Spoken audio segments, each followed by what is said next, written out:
Welcome, dark web theologians and four dragon friends. How you guys doing?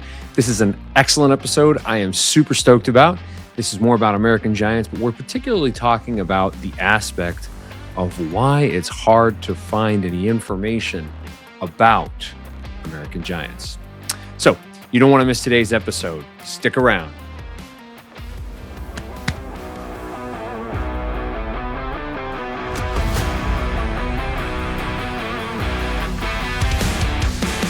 Discussing the topics your church won't touch. The Christian Theological Dark Web Podcast.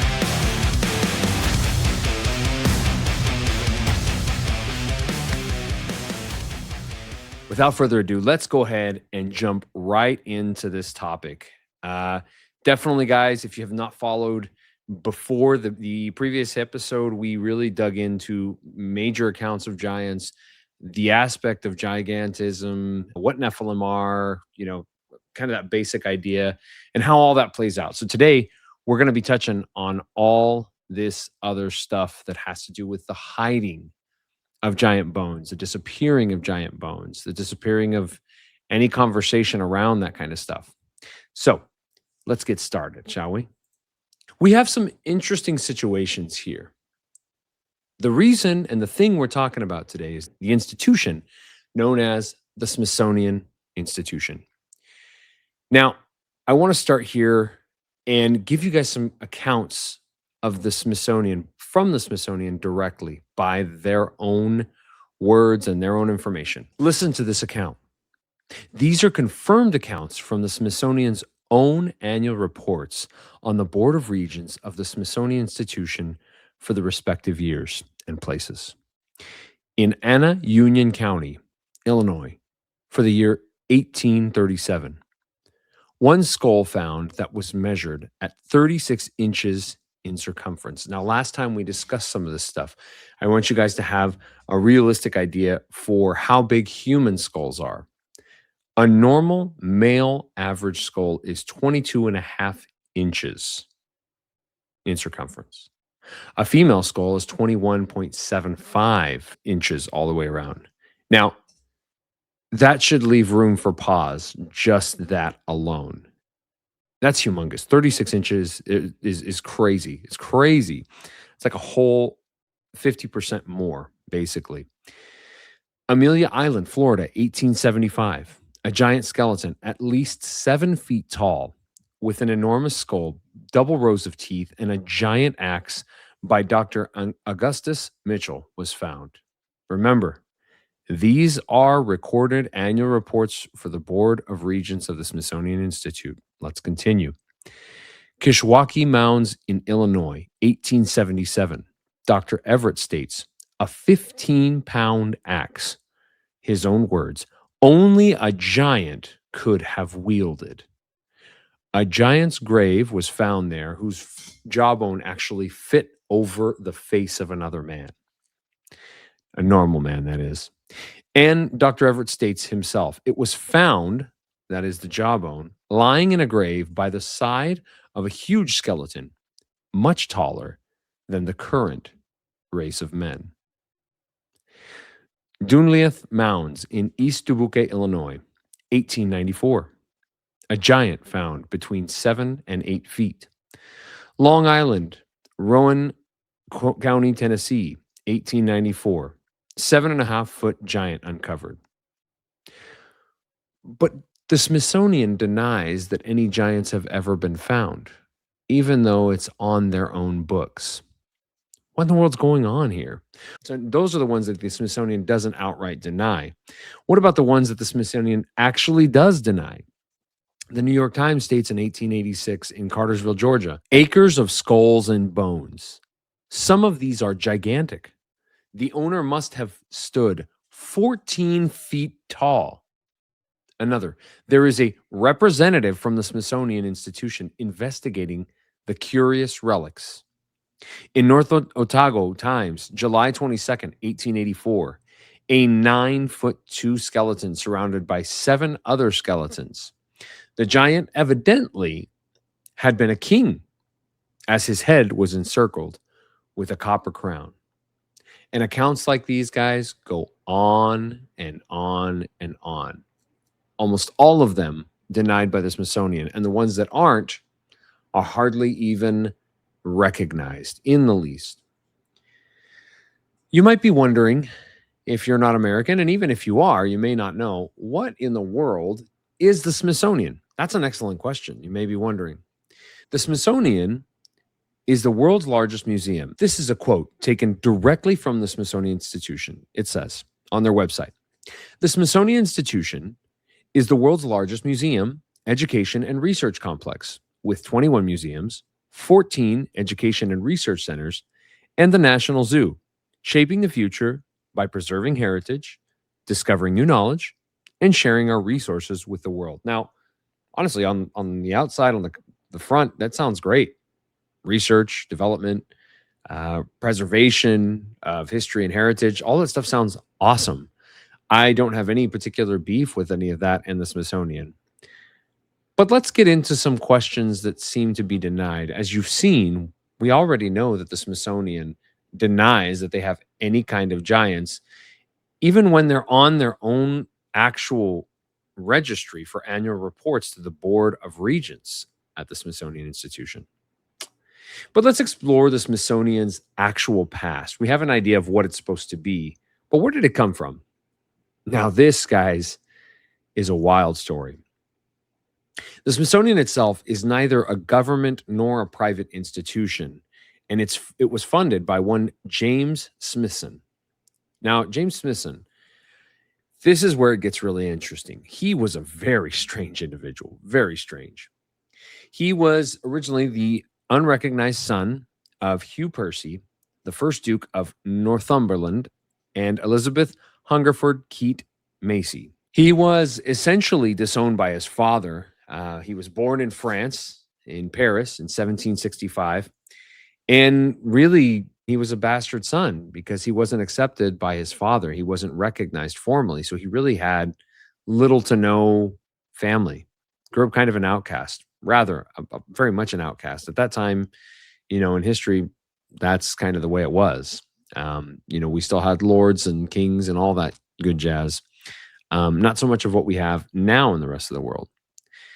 But this individual, Mr. Smithson, was kind of a revolutionary guy. He was a bit of a traveling man. And he actually even had a period where he was in jail for 3 years. If I'm not mistaken, I believe that was actually because of his own ideas as a revolutionary.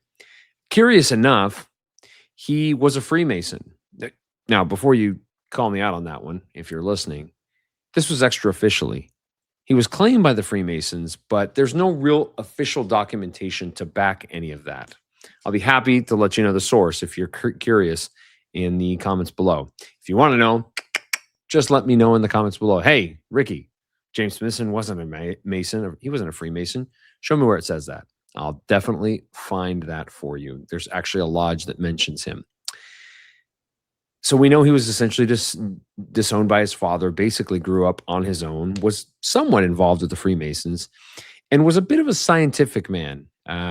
Dabbled in chemistry and alchemy, whatever you want to call it, all the like. His ideas were that of the following. He says that a scientist should be a citizen of the world. Basically, any scientist could go anywhere and do anything for study, research, and development, which is, a very lofty, euphoric, or utopic idea. That doesn't always, those things don't always kind of play out. But that was along the lines that he was thinking. He was also very much part of the movement of Enlightenment humanism, and that really pushed him in that direction with all of those thoughts. Now, if he's not in any registry, you got to ask yourself, why in the world would the Freemasons claim him? That's already pretty weird, right? Now, there are books written about this guy, and from what I read in reviews and the little bit that I was able to gather, there's definitely some interesting facts about him, his founding of the Smithsonian and everything, and we'll get to that in just a second. It's very strange, but there's not a whole lot to know about him.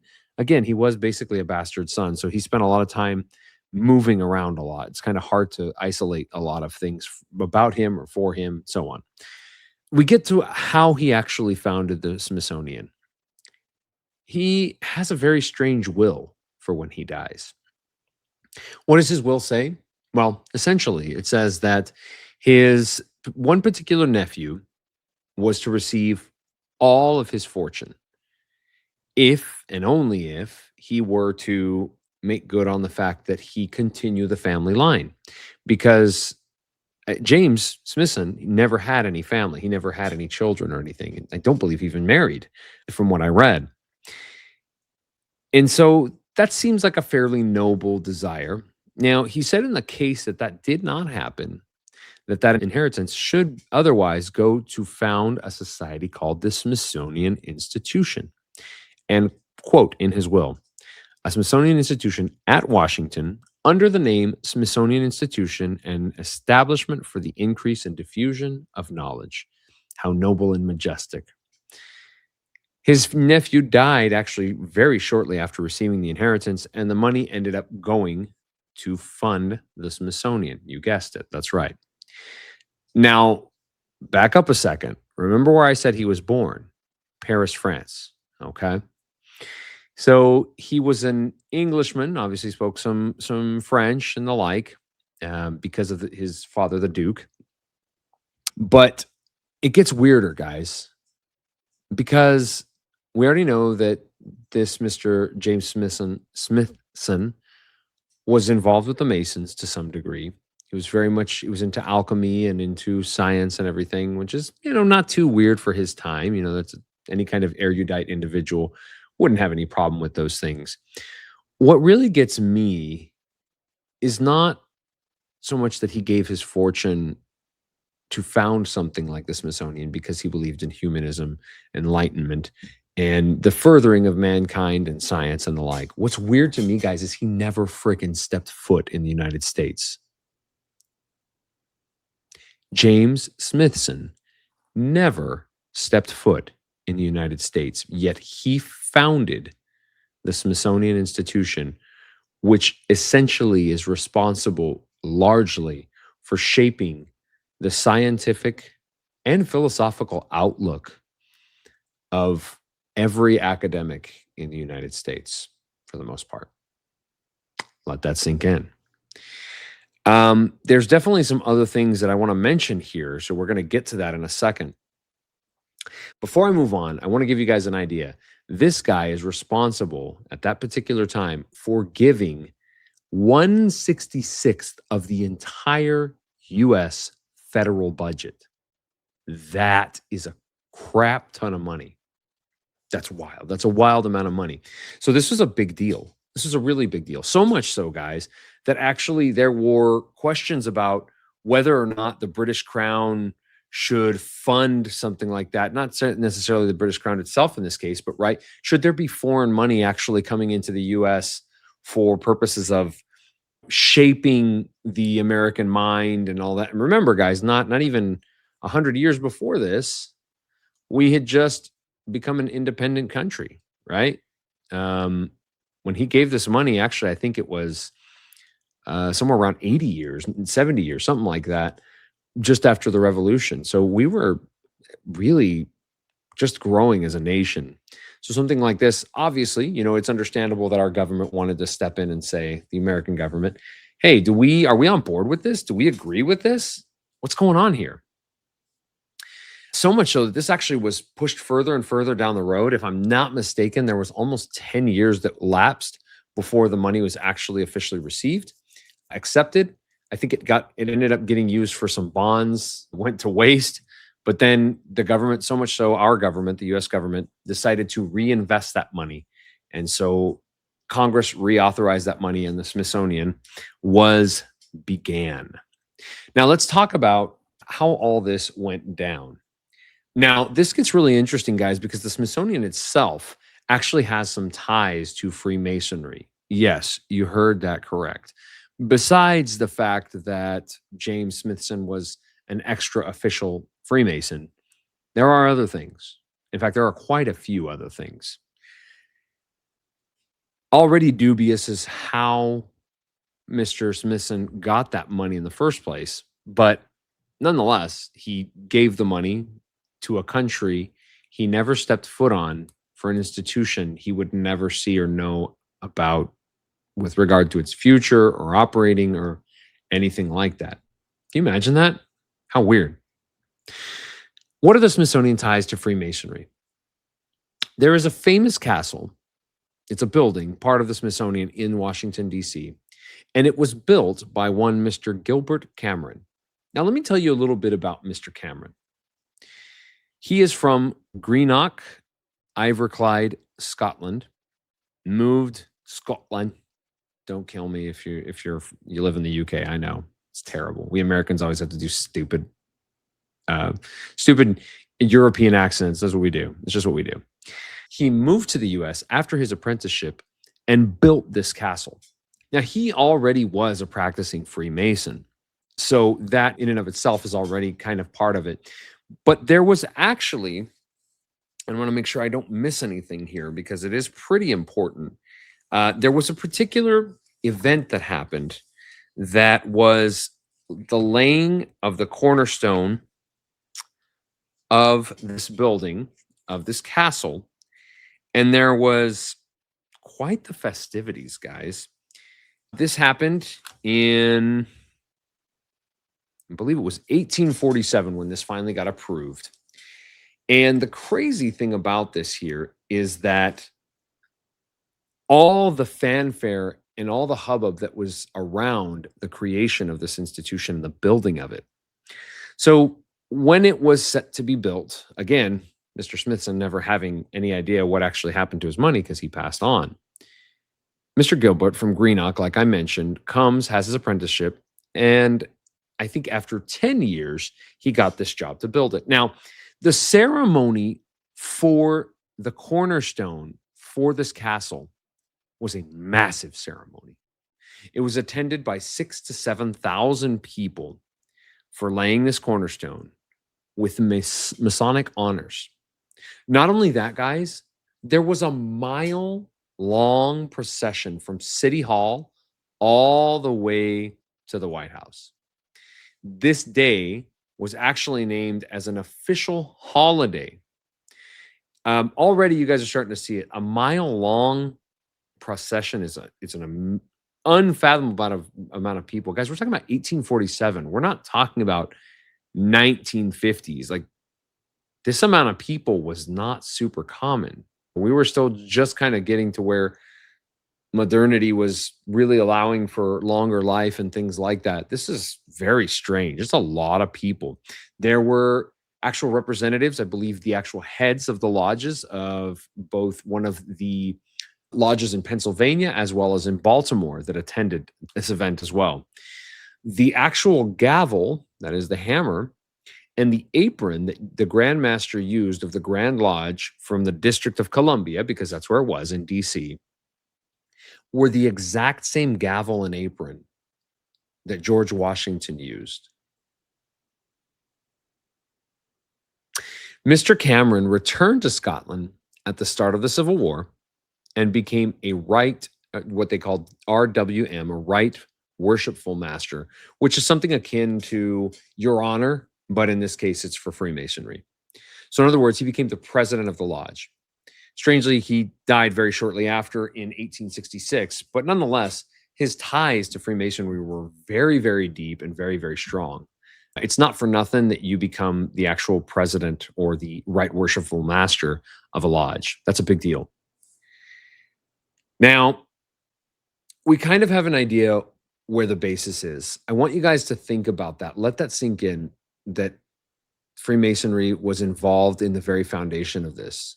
The amount of money that was moved for this institution to even exist is astronomical.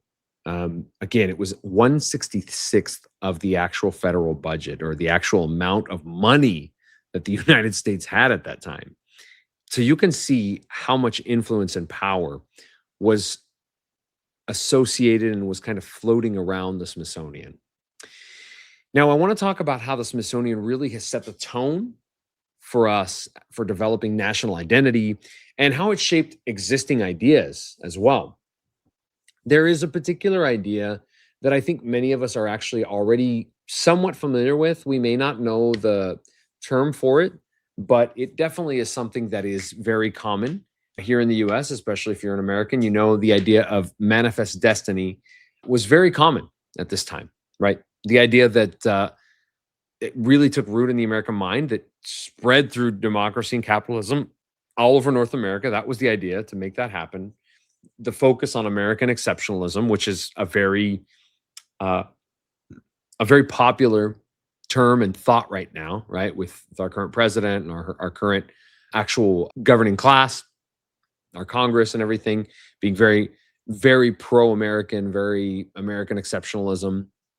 This kind of idea was very common at this time, especially in the, when as America was spreading west, and it was our job to make sure that we took control of those areas, that we had an actual God-given right to do that, and that God himself had destined for us to actually take dominion with regard to democracy and capitalism and spread that everywhere. So this obviously played a huge direct role on Native Americans and other groups that were forced to leave their ancestral lands. We believed as a people largely that we had a right to be able to do this kind of thing, right? That this land really ultimately belonged to us, or at least we had the right to take control of it at a bare minimum. Now, this kind of forced other ideas about, will America allow for slavery and things like that, which is a little bit outside of our purview for what we're talking about. But it does actually have to do with the next point. It's kind of a little strange. It took me a while to think about this, and it might be sound a little strange to you too. But obviously, this whole manifest destiny concept really elevated Christianity, right? It really pushed Christianity, which in and of itself, pushing Christianity is not bad. Obviously, I'm a Christian, right? And if you're listening, you might be too. So I wouldn't say that that's necessarily bad, but I wouldn't really say that I believe that we have a right to push everything on everyone. I just don't believe that personally. You may, and that's fine. That's great. Totally cool. But it very much did force the American mind to believe that other cultures were inferior. And we've actually very much seen this lately. We've very much heard this kind of trope lately, that, some cultures are better than others, which I don't necessarily disagree with. But I mean, I think you get the gist. This is where this whole idea is coming from. There was also, guys, the theory of evolution that was really pushing hard on the American mind as well at this time. And this was actually, very unfortunately, kind of a battering ram, or what do we call it? Kind of a club to beat people over the head with the idea that this is why supposedly, right? People say that this is why supposedly the white man was better. And you can actually see this kind of thing in a lot of the discoveries that were happening at this time, especially around like when Americans, or when colonizers or colonists, colonists, kind of 6 of one, half a dozen the other. One just carries a bit of a more negative connotation, right, in today's world. But this was very common for people to dig up these mounds, and then they would see all these, artifacts, or sometimes this technology, and they'd say, or they would see the mounds themselves, which I'll get to in another episode because that's really important. But it was very common for people to see them and say, there's no way the Indians built these.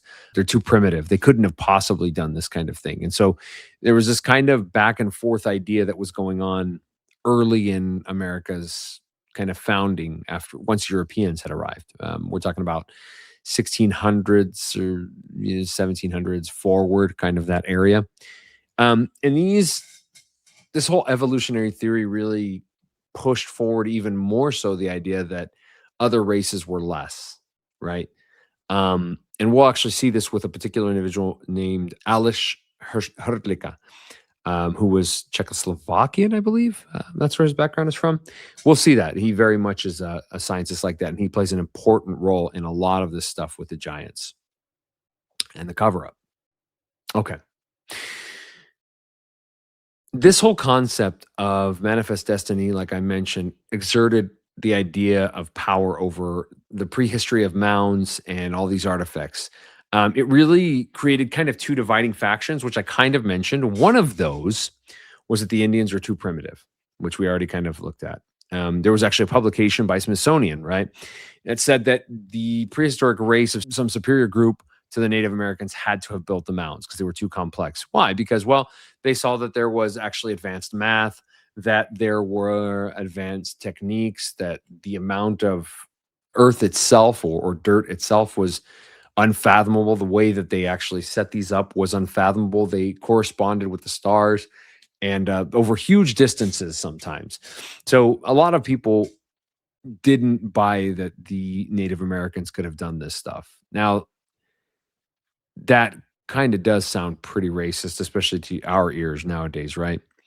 There was the other camp that was that the Indians themselves were the ones that definitely had built these mounds. There was actually the director, John Wesley Powell. He was super sympathetic. He was the he was the founder of the Bureau of Ethnology. This was back in 1879. So right around the time we're talking about, guys, when the Smithsonian was really kind of starting to get a little bit more recognition.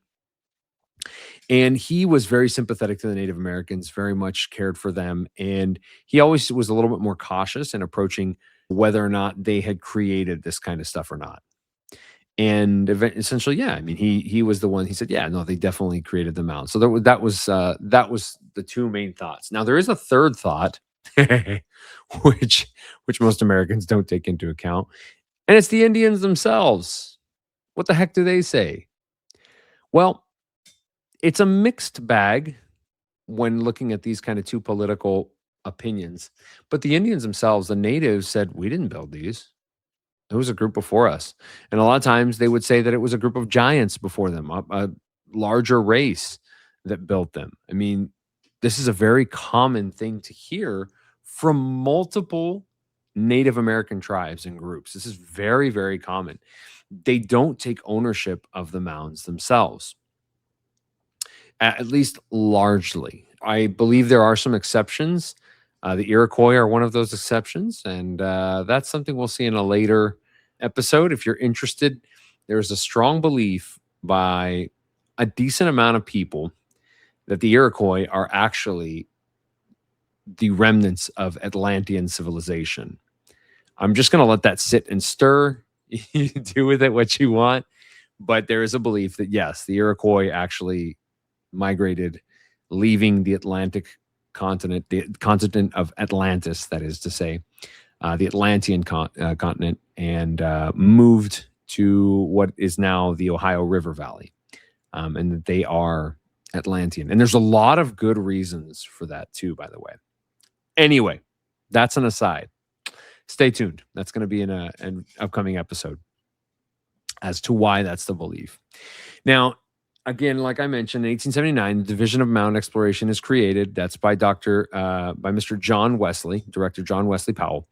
In 1882, he appoints a Mr. Cyrus Thomas. Now, he kind of represents a particular interesting perspective that he was a very quiet believer of the lost race theory that made the mounds and built the mounds and everything.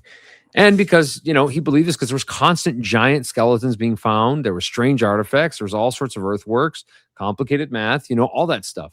He eventually came around and said, well, it was the Native Americans, right? But the strange trope, and this is just my personal opinion here. I think a lot of people agree with me, though.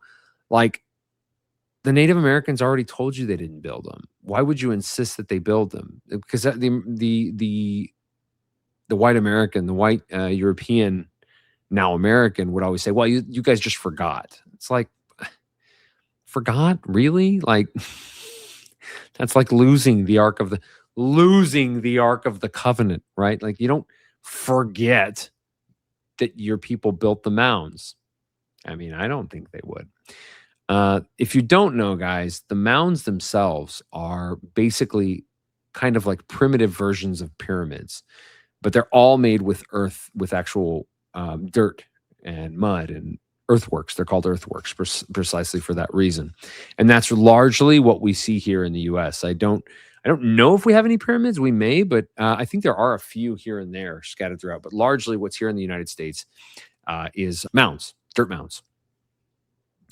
So Cyrus Thomas, who was the director of the Division of Mound Exploration, I want to make sure I got it right.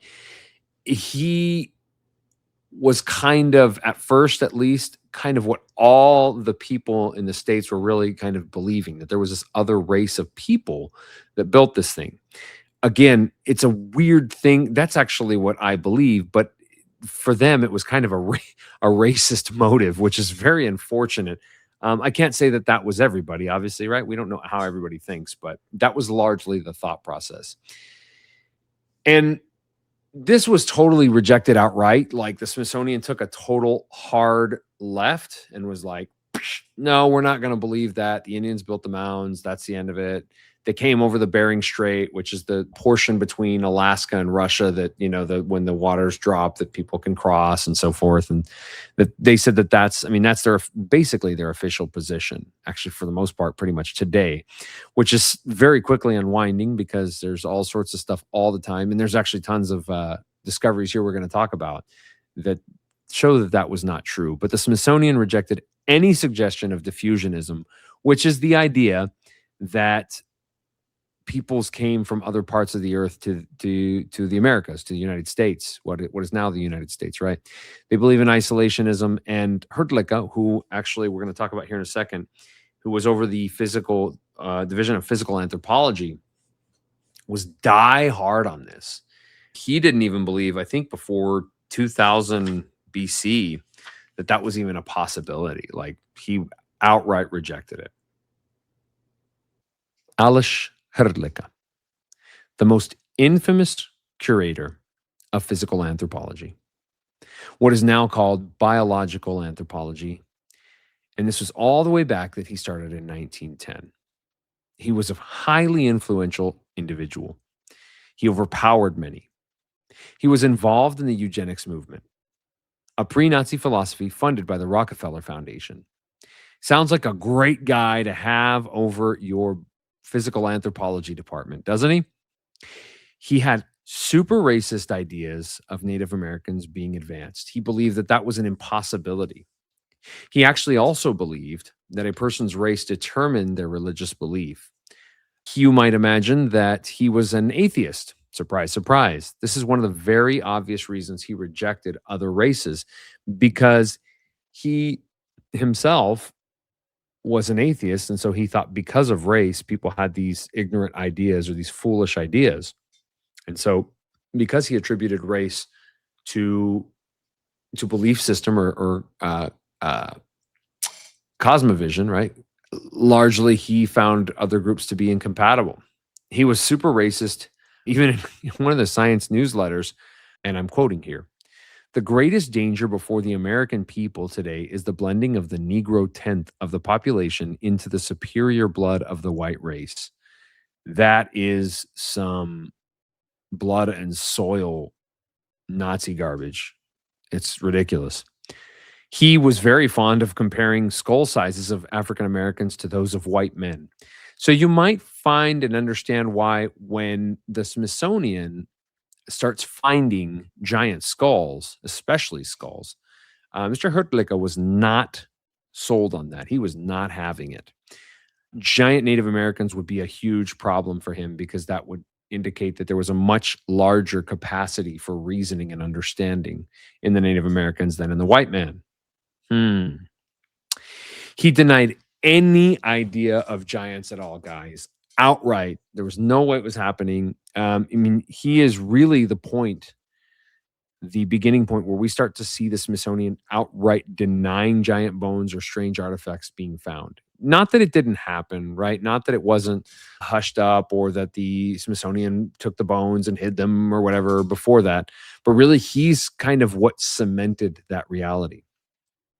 Again, he was strictly an isolationist. He didn't believe anybody was here before 2000 BC in the United States, which is unbelievable. I mean, why wouldn't there be people over here, right?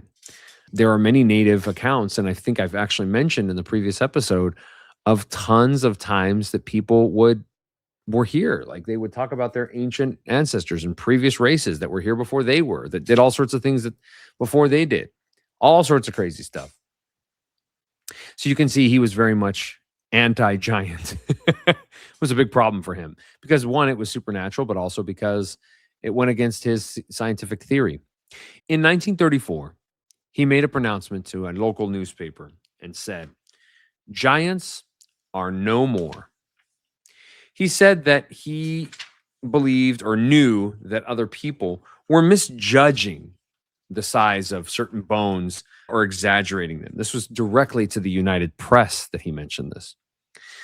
But the problem was there was already giant accounts in the Smithsonian's own ethnology records, which are basically scientific journals for that time. So how are you going to erase that kind of stuff? You can't really. But you can discount it or discredit it. And unlucky for him, findings kept pushing back the age of civilization here on the American continent more and more and more. So he obviously clashed with anybody who uncovered giant bones. Mr. Warren K. Moorhead, who found giant bones in West Virginia, Illinois, Pennsylvania, Connecticut, so on and so forth. And then you have even academics that were publishing their findings, that were uncovering these things. There was a Mr. Preston Holder, whose actual particular case was very interesting, as he was an academic who was simply trying to publish his findings. That's all he wanted to do.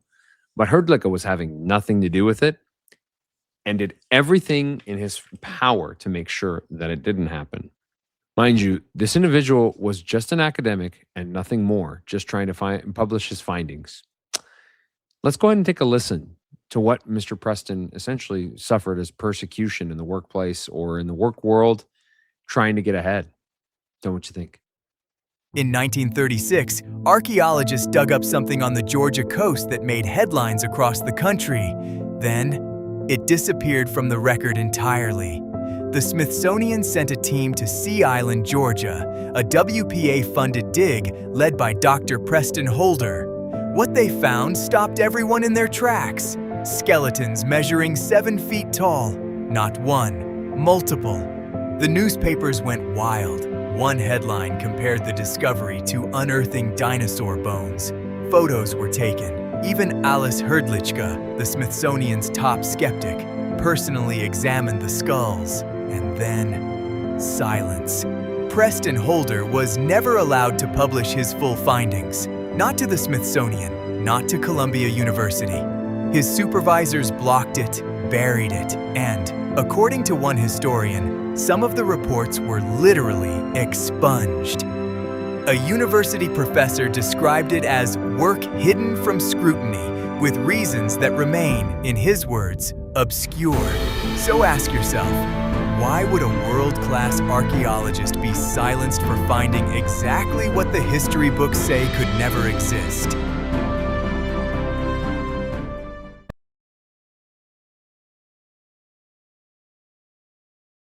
Pretty wild, right? Preston had a bright future, and they were not going to let him have it if he was going to talk about the giant findings that he had. What can you do? You want to find work, I guess you have to just let it go. It's very unfortunate. He was never able to publish his papers either through the Smithsonian or through his academic channels or anything. Not officially, anyway. He definitely writes about it. We obviously know about it, but it was not something he was able to really, really move forward for. One final thing. There's actually an account of a Smithsonian worker who was let go, but after he was let go, actually released some information about the fact that the Smithsonian themselves had actually taken very strange artifacts, ancient ones, and taken them on a barge, and they were thrown into a boat. And from that boat, they were tossed overboard into the Atlantic Ocean. Can you imagine that? You have these priceless artifacts, but they don't match up with what you like, and so you literally throw them overboard into the Atlantic. I'll tell you what I think that actually means spiritually here in a second. But real quick, before we get there, I want you guys to check out this short video that kind of explains who Hrdlička was and kind of how these ancient artifacts disappeared. Check it out. In 1910, the Smithsonian hired a man who would go on to bury more discoveries than he ever revealed. His name was Aleš Hrdlička, and for decades he ran the Smithsonian's Division of Physical Anthropology like his personal gatekeeping operation. Hrdlička wasn't just a skeptic. He was tied to the eugenics movement, a pre-Nazi ideology backed by Rockefeller Foundation money. And his grip on the field was so strong that colleagues who disagreed with him were too afraid to speak up. He denied that Native American cultures could have been advanced. He shut down any theory that didn't fit his narrative, and that narrative shaped what the Smithsonian would and wouldn't acknowledge for generations. Then, in 1993, researcher David Hatcher Childress dropped a bombshell article, Smithsonian Gate. It listed one lost discovery after another, including Egyptian-style artifacts allegedly found inside the Grand Canyon back in 1909. Cases that were investigated and then just vanished from the record. Skeptics call it the birth of a conspiracy theory. But here's the detail that stops people in their tracks. Childress claimed that a former Smithsonian employee said the Smithsonian once loaded a barge full of unusual artifacts and dumped them into the ocean. Here's how Childress himself described it. In a private conversation with a well-known historical researcher, I was told that a former employee who was dismissed for defending the view of diffusionism, the heresy that other ancient civilizations may have visited the shores of North and South America, alleged that the Smithsonian at one time had actually taken a barge full of unusual artifacts out into the Atlantic and dumped them in the ocean. It's a rumor that's followed the Smithsonian for 30 years. So, urban legend or history the world was never supposed to see. I mean, you can't make this stuff up, man. These are accounts, these are official accounts from people that have lived these things or have seen these things. And you can discredit them all day. You can say that what they're saying is not true, and you might be right. Many of these may be lies. I mean, I can't tell you one way or the other. Maybe they are. But it only takes one person to knock over the whole house of cards and uncover a truth. So the real question here now is, where did these giant bones go? I gave you guys some examples at the beginning, but there are many, many more. And if you check out previous episodes, you'll see all sorts of stuff about many, many giant bones. I mean, this whole book that I'm reading, I've read through, Giants on Record, which I totally recommend you pick up. It's great. I mean, it shows how many countless amounts of people have actually reported these things in these mounds. Where did they go? Well, you know, it's very clear. A lot of times the Smithsonian turns these places where there's mounds into parks, so no one can dig there. There's the repatriation of the actual graves themselves and the bones of Native Americans, which, you know, is a noble, very noble thing, but it's also a way to impede anyone from finding out actually what's going on or what has gone on here in this continent. Why aren't there any registries? I mean, we found a few, right? What about all the ones that people say that they've donated? Why would the Smithsonian deny them? And why would anyone have that many accounts? You know, why would there be so many accounts and that many denials? There's so many denials. This is really swept under the rug. Now, we can kind of expound on this for a second here and figure out what are some of those reasons. And there's some valid ones, right? I think people say, okay, well, they're giant bones. Well, what's the problem? Well, a lot of people say, well, it's because, you know, now atheists don't want that kind of thing to come out because that would disprove the entire field of evolution. Sure, okay. I mean, that could certainly be one part of it, but like no registry at all, none. It doesn't strike me as like the only reason. You know, an atheist having to rethink their views. I don't think that that's the whole enchilada. And yeah, it would certainly upend a lot of academia, but it wouldn't really end the field. It would just make it more interesting. We'd discover more stuff, and we'd have different ways of looking and analyzing this thing. And ultimately, it really wouldn't, if atheists really wanted to, or scientists really wanted to, that explain those things away, they could do that, right? I mean, we have megafauna, we have huge bones of mammoths and all sorts of stuff, which actually was just kind of the thing that Hrdlička did often. He would say, "Oh, that bone was actually, an animal bone," or people misjudge and have no concept of how the human anatomy is, so on and so forth. And so he would just get out of it that way. But that doesn't really seem to fit for me. I don't think that that's a catch-all. Like, why would that be such a big deal? It would be a big deal, but it would not be the end of the world. It's certainly plausibly deniable, right, by most scientists today who don't believe in any kind of supernatural worldview, or simply take a way more scientific, conservative approach to how they practice life, being much more skeptical, being much more cautious of what they believe, and making sure that there's evidence there. So I don't think that that really rules out why giant bones have disappeared um, because of the Smithsonian. They have tons of stuff like that, and every time Hrdlička would show up, he would erase them. They would stop existing. All these things would just no longer be there. I mean, what do you do with that? We know that there are ties to Freemasonry, so maybe there's something going on with that. Some people would say, well, if they reveal this will actually prove the Bible is true.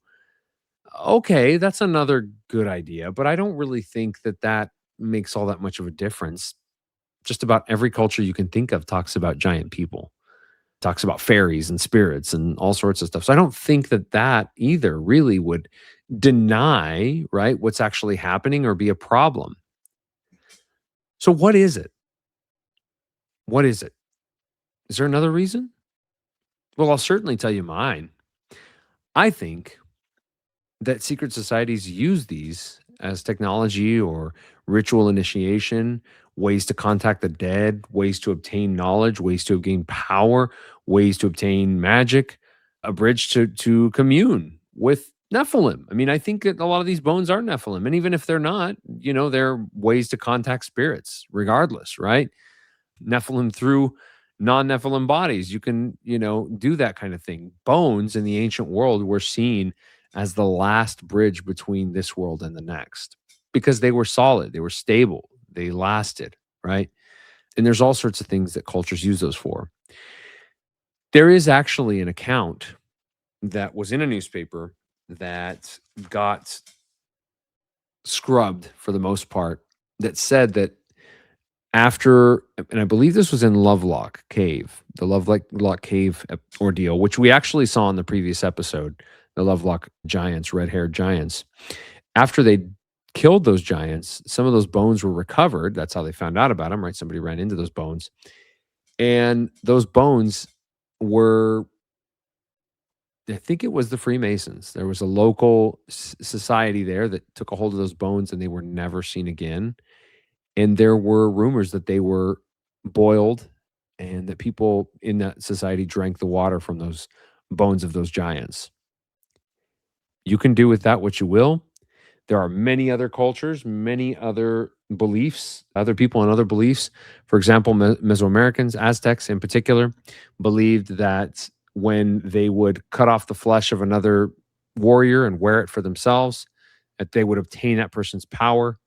I know there's many cultures where they would believe that if they ate their heart or they ate some sort of their body, that they would obtain that power from those people. So I don't think this is all that weird. I think it's weird to us because we can't imagine that being the case. But what better way to commune with the Nephilim, the spirits of the giants, right? The dead Nephilim, than to use their bones? Think about it. I will be doing another episode at least talking about the mounds because I think it's really important, and we're going to talk about secret societies there. But I want to do an episode actually behind the paywall that's really more about secret societies and what they do with these kind of bones, and really just in general where they get these ideas, why they have these practices. And if you would like to hit that up, that's definitely going to be behind the paywall coming very soon. I'm going to do that in the next week or two, and it'll be out. It'll be out soon, sooner than not. I'm seeing if I can get a colleague to help me out, a good buddy of mine, to really kind of orient me and get me in the know on that kind of stuff. So if you'd like to check that out, definitely sign up. It's only $3. You can do that on Spotify. You can do it on Patreon. And soon that'll be on YouTube as well once we have enough subscribers. So I'm hoping for that to come around real quick. Stick with this, guys. Yeah, those are my thoughts.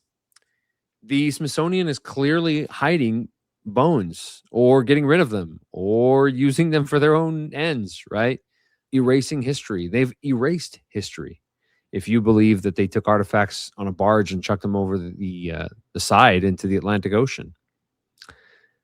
And I did tell you I was going to say what I believe that is. Well, remember where the spirits went when they were drowned? Giants were drowned. Remember, guys? There's violence on the earth. That was Noah's flood. I think it's very likely that they might have even been returning some of those articles. That's just a thought.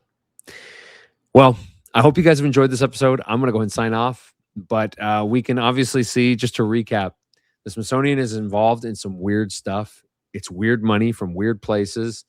There's the Rockefellers involved in some indirect ways, at least. There is direct involvement with the Freemasons. And there is tons of cover-up about actual bones of giants. I mean, if we have some of these on record, right, in the annual reports of the Smithsonian, how are they denying that these other reports happened and these bones really arrived? Because there are multiple accounts where the Smithsonian says that these bones never arrived. Until next time, guys, I hope you have enjoyed this episode. It's been a fun one. I have enjoyed it. It's one I've been working on for a while. And my hope is not only secret societies, but really also to break down the mounds, what they are, what they're for, and why they are so important here in the U.S. But for now, I'm going to go ahead and give you guys the Aaronic blessing, and we're going to bounce. And that goes like this.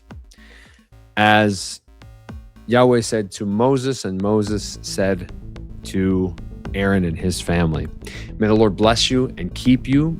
May he make his face shine upon you and be gracious to you.